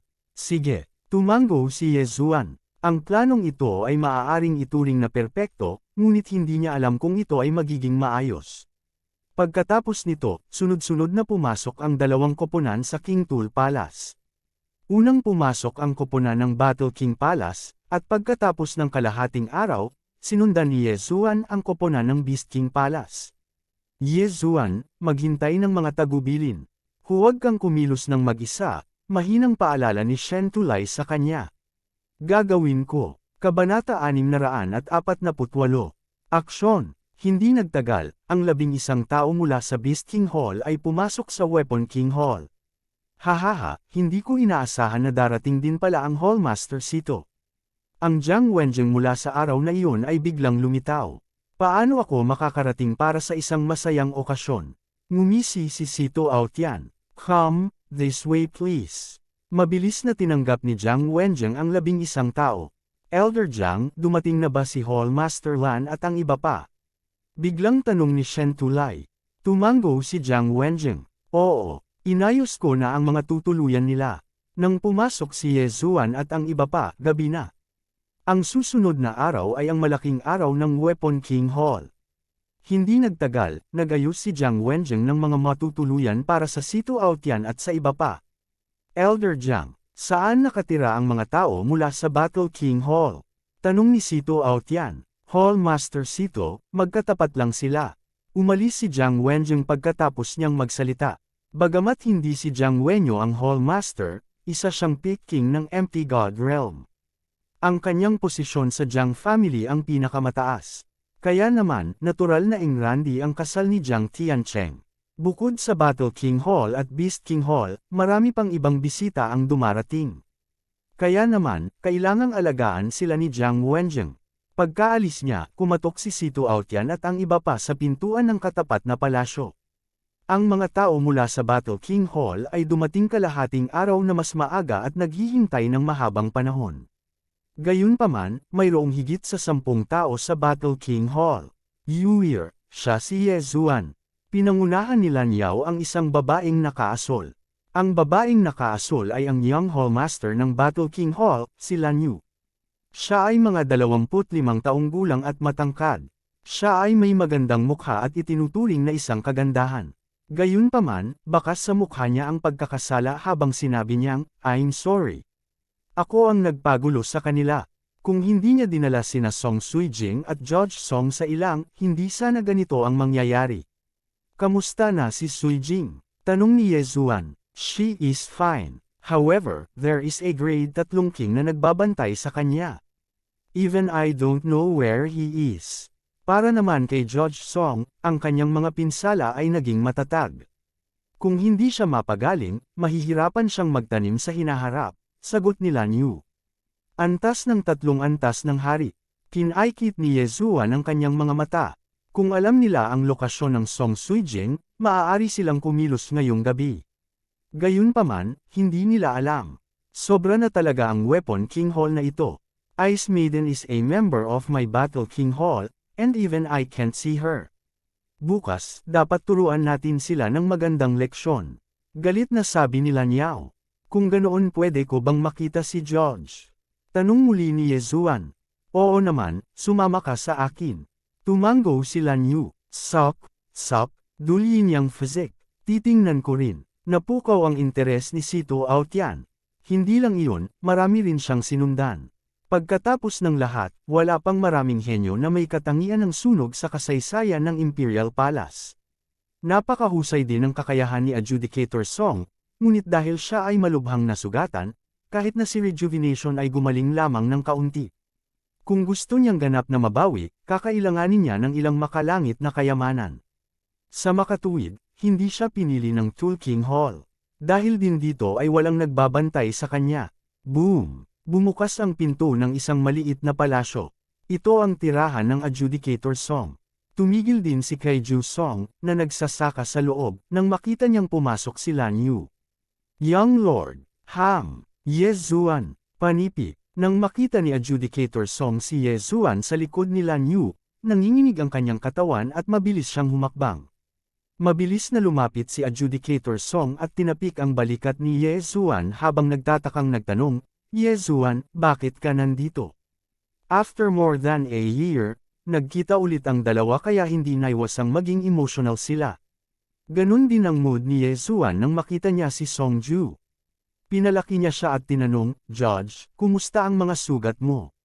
"Naghilom na ang mga sugat ko, pero pumayag talaga ang kapatid ko na pakasalan ang Jiang Tiancheng na iyon para sa akin." "Ye Zuan, pasensya na." Namula ang mga mata ni Adjudicator Song. Sa oras na ito, kinasusuklaman lang niya na hindi siya sapat na malakas para protektahan si Song Suijing. "Alam ko na ang tungkol sa bagay na ito. This time, I'm here to rescue you and Adjudicator Song. Nakikita mo na ba ang Adjudicator Song? Ang kapatid ko ay binabantayan ng 3rd grade king. Hindi kaya ng iba, pero baka kaya ko." Tumango si Adjudicator Song. Bagamat hindi pinayagan ng Tool King Hall si Lan Yu na makapasok, ang Adjudicator Song ay kapatid pa rin ni Song Suijing, kaya mas mataas ang tsansa na magtagumpay. "Then you go now and tell her about this matter. Paglabas niya bukas, ihahatid ko na kayo kaagad," sabi ni Elder Feng ng Beast King Hall. "Sige, pupunta ako ngayon." Tumango si Adjudicator Song. "Maghintay." Biglang pinahinto ni Sito Aotian ang Adjudicator Song at sinabing, "Kung alam natin ang lokasyon ng batang babae, maaari tayong kumilos ngayong gabi." "Sige." Nagliwanag ang mga mata ni Adjudicator Song nang mabilis itong umalis. Para naman kay Ye Zuan at sa iba pa, sila ay nanatili at naghintay. Kasama si Lan Yu at ang iba pa, mayroon silang higit sa 20 Void God Realm Kings. Para sa Tool King Hall, mayroon lamang 10 Void God Realm Kings. Karamihan sa kanila ay pumunta sa Chaotic Astral Ocean tulad ng Battle King Hall at Beast King Hall. Hindi nagtagal, bumalik si Adjudicator Song. "Ye Zuan, nakita ko ang kapatid ko. Sinabi ko sa kanya ang lahat. Ang posisyon niya ay, tumakbo si Song Ju na may nakakalokong ngiti sa kanyang mukha." "Sige, dahil alam na natin ang lokasyon niya, kumilos na tayo." Sinulyapan ni Sito Aotian ang mga tao sa paligid.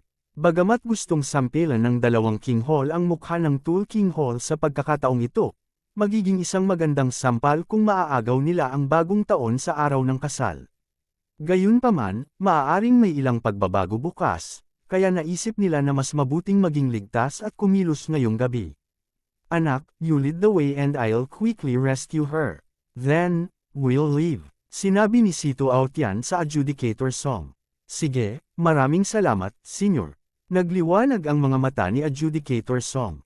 Bagamat hindi niya kilala si Sito Aotian, alam niya na si Sito Aotian ay hindi bababa sa ika-4 na baitang Void God Realm King dahil nang ahas siyang iligtas sila niyo ng mag-isa. Since that's the case, we'll wait here. Pagdating niya, aalis na kami agad. Sagot ni Lan Yao. Pagkatapos, tinapik ni Sito Aotian ang balikat ni adjudicator song at umalis. Ang bilis na ito ay lumampas sa reaksyon ng lahat. Pagkatapos ng lahat, ang Sito Aotian ay isang Void God Realm King. Naramdaman na lamang ni adjudicator song na nawala ng timbang ang kanyang katawan nang magdilim ang kanyang paningin. Nangangahulugan ito na ang kanyang kasalukuyang bilis ay lumampas sa kanyang mga pandama. Ngayon lang, naiulat na niya ang lokasyon ni Song Suijing. Bagamat may mga tao sa daan, sila ay mga Peak Void God Realm Kings lamang. Si Sito Aotian ay isang Peak Void God Realm King. Maging sina Lan Yao at Elder Feng ay hindi makapag-react sa kanyang bilis, lalo pa ang mga taong ito. Biglang huminto ang figure ni Sito Aotian. Sa harap niya ay isang palasyong binabantayan ng husto. Kahit na hindi sinabi ni adjudicator song, alam ng Sito Aotian na ito ang kwarto ni Song Suijing. Kabanata 649. Magkita, sino nandyan? Sigaw ng dalawang guard sa entrance. Naglakas loob kang sigawan ako kapag nasa Void God Realm ka lang. Pinandilatan sila ni Sito Aotian at sa sumunod na sandali, nahimate ang dalawang gwardya. Ang aura lang ni Sito Aotian ay sapat na para matamba sila. Noon, umasa si Jiang Tianjin sa pagkakaiba ng kanilang cultivation upang takutin si Yezuan at ang iba pa. Nasaan ang ikatlong baitang king? Tanong ni Sito Aotian. Nasa palasyo siya, sagot ni Judge Song. Bang! Bago pa man mawala ang boses ni Judge Song, bumukas ang pinto ng palasyo. Hanggang ngayon, hindi pa rin alam ni Judge Song kung anong katangian ang taglay ni Sito Aotian. How dare you? Lumabas ang isang matandang lalaki. Isang matandang lalaki ang lumabas. Nang makita niya ang mukha ni Sito Aotian, natigilan siya. Sumigaw siya, Hall Master Sito. Master ng palasyo. Matapos marinig ang pangalan, sa wakas ay napagtanto ni Judge Song kung sino ang katabi niya. Ito talaga ang Palace Master ng Beast King Palace. Isang Peak Void God Realm King. Hehe, pasensya na. Malamig na ngumiti si Sito Aotian at sa sumunod na sandali, nanlambot ang katawan ng matanda. Si Judge Song, sa kabilang banda, ay hindi nakakaramdam ng anumang discomfort. Ang aura lang ni Sito Aotian ay sapat na para matamba ang isang king sa ikatlong baitang. Ito ang lakas ng isang king sa ikasyam na baitang. Pagkatapos nito, dinala ng Sito Aotian si Kaiju Song sa palasyo. Ang maliit na palasyo ay pinalamutian ng maganda at sa isang maliit na silid, si Song Suijing ay tahimik na nakaupo sa isang kama, nakasuot ng puting damit. Ate, biglang may narinig na pamilyar na boses. Inangat ni Song Suijing ang kanyang ulo at nagulat siya nang makita niya si Judge Song sa kanyang harapan. Kuya, bakit ka? Huwag ka nang magsalita, tara na. Sabi ni Sito Aotian at hinawakan ang braso ni Song Suijing at nagmamadaling lumabas ng palasyo. Wala pang 10 segundo, nakabalik na sila sa tirahan ni Judge Song. Judge Song, si Yezuan, na naghihintay sa loob, ay agad na sumugod nang makita niya silang tatlo. Yezuan, sa wakas ay hindi na napigilan ni Song Suijing at napaluha. Ibinagsak niya ang sarili sa mga bisig ni Yezuan. Makalipas ang mahigit 1 taon, sa wakas ay nagkita muli silang dalawa. Sa panahong ito, nakatagpo si Yezuan ng hindi mabilang na mga krisis sa buhay at kamatayan, ngunit nakaligtas siya sa lahat ng ito. Ito ang kanyang pananampalataya. It's all right now. Aalis na tayo saglit. Marahang hinaplos ni Yezuan ang buhok ni Song Suijing at bamulong sa kanyang tainga. Tahimik na nanunood ang lahat ng naroon. Walang gumawa ng ingay. Tahimik lang silang nanunood, ayaw mang istorbo. Pagkaraan ng mahabang panahon, humiwalay si Yezuan kay Song Suijing. Tumingin ang una sa paligid at nagsabi, Hallmaster Sito, Singers, Yezuan salamat sa inyong lahat. Oy, wag ka na magpasalamat. Hindi pa tayo aalis. Kalahating pabor lang ang naibalik ko, nakangiting sabi ni Sito Aotian. Kalahating pabor. Natigilan si Yezuan. May utang akong pabor kay Duan mo yun. Ibabalik ko lang ito pagkatapos kong mailabas kayong lahat dito, sagot ni Sito Aotian. Naiintindihan ni Yezuan. Sinabi ni Shen Tulai, sige, umalis na tayo bago pa malaman ng Weapon King Hall. Bagamat hindi natin sila masampal, mas mahalaga ang pagliligtas sa mga tao. Sa sandaling ito, biglang iminungkahi ni Lan Yao, bakit hindi tayo hatiin sa dalawang grupo? Dadalhin ng isang grupo si Yezuan at ang iba pa, at ang kabilang grupo ay magdudulot ng kaguluhan. Good idea, masyadong mayabang ang Weapon King Hall. Hindi man lang nila nirerespeto ang dalawa nating hall. Casual lang nilang nakipag-deal sa team ng Great Wilderness this time. Cause a ruckus. Kung hindi, iisipin ng mundo na iisa lang ang Weapon King Hall sa Eastern Continent. Sumasang-ayon ako, sabay na nagsisigawan ng mga matatanda ng dalawang palasyo ng hari. Huwag kang magmadali, biglang sinabi ni Sito Aotian, nang pumunta ako para iligtas ang mga tao, wala akong nakitang maraming tao sa daan. Wala itong laman, kaya pakiramdam ko dapat alam ng Weapon King Hall na gagawin natin ito. Ano, nagtaas ng kilay ang lahat. Alam ng Weapon King Hall na pagnanakawan nila ang kasal. Baka may traidor. Gayunpaman, ang Weapon King Hall ay hindi hanggal. Ang pamilyang Jiang ay ang gulugod ng mga Hallmasters. Ito ang pinakamalaking kapangyarihan sa Hallmasters. Maraming may kakayahang tao, kaya makatwiran para sa kanila na hulaan ito. Let's go! Malalaman natin kung totoo o hindi. Marami kaming tao, kaya hindi kami natatakot sa kanila. Si Sito Aotian ang nanguna sa lahat palabas ng palasyo. Sina Yezuan, Song Suijing, at Adjudicator Song ay nasa grupo. Ngayon, kailangan na nilang umalis. Kung talagang may ambush, kailangan nilang lumaban hanggang kamatayan. Kung hindi, makakaalis sila ng ligtas. Ang grupo ng mga eksperto ay nagsimulang tumakbo ng ligaw patungo sa pasukan ng Weapon King Hall. Pagkaraan ng ilang sandali, wala silang nakitang tao mula sa Weapon King Hall. Parang may ambush talaga. I'm afraid this wedding is just a cover. Their purpose is to gather us together. Biglang huminto ang Sito Aotian. Nais kaya ng Weapon King Hall na mahuli tayong lahat sa isang iglap. At pagkatapos ay kunin ang dalawang Hallmasters. Bumilis ang tibok ng puso ni Lan Yao. Ang Weapon King Hall, ang Warlord Hall, at ang Beast King Hall ay ang tatlong superpower pagkatapos na hatiin ang Hallmasters. Ang Weapon King Hall ang pinakamakapangyarihan sa kanila. Kapag natalo sila, ang Weapon King Hall ay magiging Panginoon ng Eastern Continent. Maaari silang magkaisa at muling itayo ang kaluwalhatian ng Weapon King Hall. Gayunpaman, ang pamilyang Jiang ang mamamahala sa Weapon King Hall sa hinaharap. Hindi, baka ikaw at ako lang ang target nila. Umiling si Sito Aotian. Natarante si Lan Yao. Tanong niya, tayong dalawa lang. Sa susunod na sandali, naintindihan niya. Si Sito Aotian ay ang main Hallmaster ng Beast King Hall, at siya ang Deputy Hallmaster ng Warlord Hall. Pareho silang Hallmasters, kaya dapat may ilang sikreto sa pagitan nila. Yung iba naman, naguguluhan din sila. Hindi nila alam kung ano ang pinag-uusapan ng dalawang Hallmasters. Tara na at tingnan natin. Nagsimulang tumakbo muli ang Sito Aotian. Sa grupo ng dalawang Hallmasters, ang mas malakas ay si Sito Aotian, na isang grade 9 na king. Ang mas mahina ay isa lamang Pick Empty God. Gayunpaman, may ilang daang tao na naghihintay sa labas ng Weapon King Hall. Nang tumakbo si Sito Aotian palabas ng Weapon King Hall, nakita niya ang isang malaking grupo ng mga tao na nakatayo sa kalangitan sa gabi. Sila ang mga eksperto mula sa Weapon King Hall. Hallmaster Sito, nakalabas ka na sa wakas. Nag-walk out ang isang miyembro ng Jiang family. Si Jiang Wenjing iyon. Nang makita ni Yezuan at ng iba pa ang eksena, nagulat sila. Talagang ambush iyon. Paano ito? Nagulat si Song Suijing. Ho, ganun talaga. Lumabas si Sito Aotian at nagtanong, Jiang Wenjing, ano ang gusto mong gawin ngayon?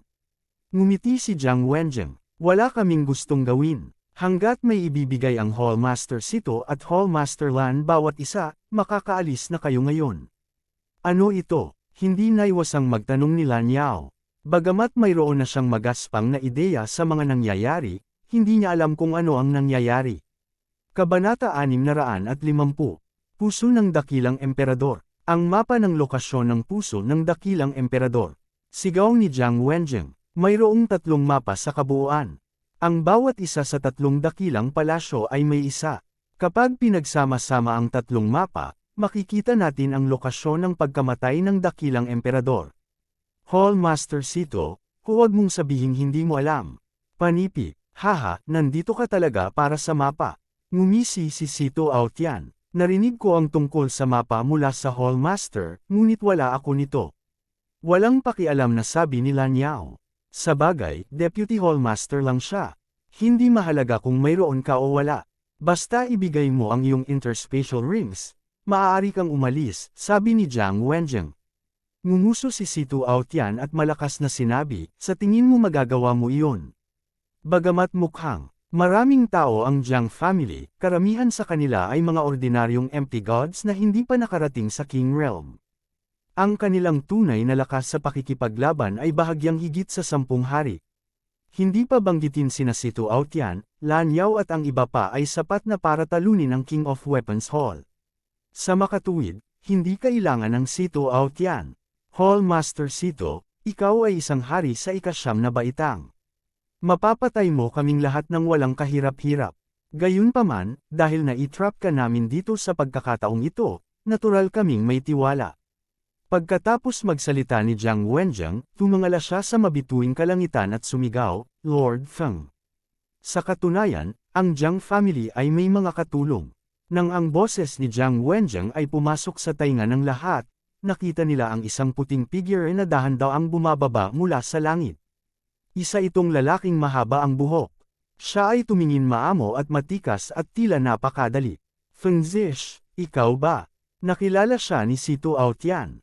Si Feng Zish ay disipulo ng isa sa mga Palace Masters ng Sword God Palace. Nauna siyang sumali sa Sword God Palace kaysa kay Jiang Wenyo, kaya siya ang nakatatanda ni Jiang Wenyo. Si Junior ay nagbabantay sa huling antas ng Sword God Pagoda. Kahit na ito ang malaking araw ni Pamangkin Tiancheng, hindi siya makakaalis. Sa makatuwid, gagawin ko ito para sa kanya. Nakangiting sabi ng lalaking nakaputi, si Feng Zish. Sa tingin mo ba mapipigilan mo ako? Tumingin si Sito Aotian kay Feng Zish. Siya ay disipulo ng Sword God Palace Master at gayon din si Feng Zish. Pareho silang Empty God Realm Kings. Malalaman lang nila kung sino ang mas malakas pagkatapos ng away. Sito Aotian, dapat mong ibigay ang mapa na iyan. Ito ay mabuti para sa iyo, nakangiting sabi ni Feng Zish. Huwag muna nating pag-usapan ang mapa. Ano ang gusto mo sa puso ng Dakilang Emperador? Tanong ulit ni Sito Aotian. Sumagot si Feng Zish, napakasimple nito. Bagamat si Junior Brother ay naging Palace Master, hindi na siya maaaring makialam sa mga gawain ng Eastern Continent. Kahit na ang puso ng Dakilang Soberano ay isang alamat lamang, ikaw at ako ay parehong alam na ito ay totoo. Kung mayroong puso ng Dakilang Soberano, mayroong bangkay ng Dakilang Soberano. Isa itong pinakamataas na kayamanan para sa isang Void God Realm King. Panipi, so sinasabi mo na gusto mo ang bangkay ng Monster Race Great Emperor. Naunawaan ni Sito Aotian. Tama, bagamat hindi kayang unawain ng bangkay ng Monster Race Great Emperor na ito ang kalooban ng Great Emperor, naiintindihan nito ang malalim. Gamit nito, ang Tool King Hall ay makakatagal ng mahabang panahon, sagot ni Feng Zish. Ngayon, sa wakas ay naunawaan ni Yezuan at ng iba pa ang isang bagay. Ang puso ng Dakilang Emperador ay totoo. Kung makuha ng Tool King Hall ang bangkay ng Monster Race Great Emperor, magagawa nilang sugpuin ang Beast King Hall at Battle King Hall sa wala pang 10 taon. Magsanib puwersa man ang dalawang King Hall, maaaring hindi sila magkatugma. Hehe, kung ganun, mas lalong hindi ko maibigay sa iyo ang mapa. Bukod dito, itinago ko ang mapa. Kung gusto mong malaman kung nasaan ito, kailangan mo muna akong talunin. Ang dugo ni Sito Aotian ay kumukulo habang ang kanyang layunin sa labanan ay tumaas. Hindi mahalaga kung mayroon ka o wala. Basta ibigay mo ang iyong Chen Kun rings, malamig na sagot ni Feng Zish. Kung ganoon nga, wala nang masasabi pa. Kinaikit ni Si Tu Aotian ang kanyang mga mata at mahinang sinabi, kung mag-aaway tayo mamaya, ako na ang bahala kay Feng Zish. Aalagaan namin ni Great Elder ang Old Master ng Jiang family, sabi ni Lan Yao. Siya at si Great Elder Shi Yunghao ay parehong rank 5 kings. Hindi dapat maging problema para sa kanila ang pag-aalaga sa Old Master ng Jiang family, na isang rank 6 na king. Kung gayon, ako na ang bahala kay Jiang Tianjin, sabi ng Great Elder ng Beast King Palace. Isa rin siyang rank 5 king. Senior, mangyaring mag-ingat. Hindi ginamit ng batang ito ang kanyang buong lakas noong araw na iyon, ngunit nagawa niyang lumaban ng pantay-pantay sa akin. Hindi siya ordinaryong tao, paalala ni Lan Yao. Oo, rank 4 na king na ang batang ito. Ang talento niya ay heaven-defying. I'm afraid he has comprehended many profounds. Tumango ang Great Elder ng Beast King Palace. Ngayon, ang mga matataas na antas ng mga mandirigma ay itinalaga. Mahusay na Elder Lan, narinig ko na kaya mong kontrolin ang isang malaking gintong espada. Maaari mong kunin ang mga batang ito at umalis mamaya. Isasama kita, sabi ni Great Elder Feng. Isa siyang rank 4 na king. Kasabay ng Wind Acceleration Profound, ang kanyang bilis ay pangalawa lamang sa Si Tu Aotian sa mga taong naruroon. Higit sa lahat, mayroon siyang kakaibang lihim na kasanayan. Hindi magiging problema para sa kanya na ay escort ang mga taong ito palabas. Ano ka naman, Senior? Nagmamadaling tanong ni Yezuan. Huwag kang mag-alala. Bagamat naghiwa-hiwalay na ang 3 King Palace, nagkatrabaho na kami noon pa. Bukod dito, kami ni Duan Muyon ay mula sa Sword God's Palace. Hindi nila tayo papatayin, sabi ni Si Tu Aotian. Umalis ka na lang at huwag kang mahuli sa kanila. Magiging maayos tayo. Panipi, Senior, pwede rin tayong mag-away. Biglang humakbang si Song Suijing. Sa pagkakataong ito, kung hindi dahil sa kanila, paano magiging ganito ang mga pangyayari? Oh, kamusta ang lakas ng laban mo? Curious na tanong ni Si Tu Aotian. First time niyang makita ang yin-yang twin physique. Nagkatinginan si Great Elder Song at Song Suijing at sinabing, pareho kaming rank 1 kings. Maari nating labanan ang isang rank 2 king. Kung magsanib puwersa tayo, makakalaban pa natin ang isang rank 3 king. Talagang makapangyarihan. Ito ba ang maalamat na twin senses? Tanong ni Si Tu Aotian. Oo, tumango si Great Elder Song. Ang twin senses ay isa sa mga katangian ng yin-yang twin physique. Hanggat magkakalapit ang magkapatid, tataas ng husto ang kanilang lakas sa pakikipaglaban. Ito ay isang bagay na kanilang naintindihan pagkatapos lumabas sa ilang. Kung ganoon ang kaso, ipapadala ko lang itong mga Void God Brats. Tumango si Lan Xiao. Siya lamang ay hindi isang malaking target. Bukod dito, ang kanyang depensa ay napakalakas. Mas malakas pa kaysa kay Shen Tulai. Hanggat walang darating na rank 4 kings, magiging maayos siya. Okay, then it's settled.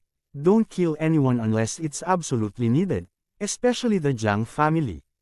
Paalala ni Si Tu Aotian, ang pamilya Jiang ay sinuportahan nina Jiang Wenyu at Jiang Xinyan. Kung papatayin nila ang isang miyembro ng Jiang family, tiyak na magagalit si Jiang Wenyu. Pagkatapos ng lahat, si Jiang Wenyu na ngayon ang Palace Master ng Sword God's Palace. Sa sandaling ito, biglang sumigaw si Feng Zish, Si Tu Aotian, tapos na ba kayong mag-usap?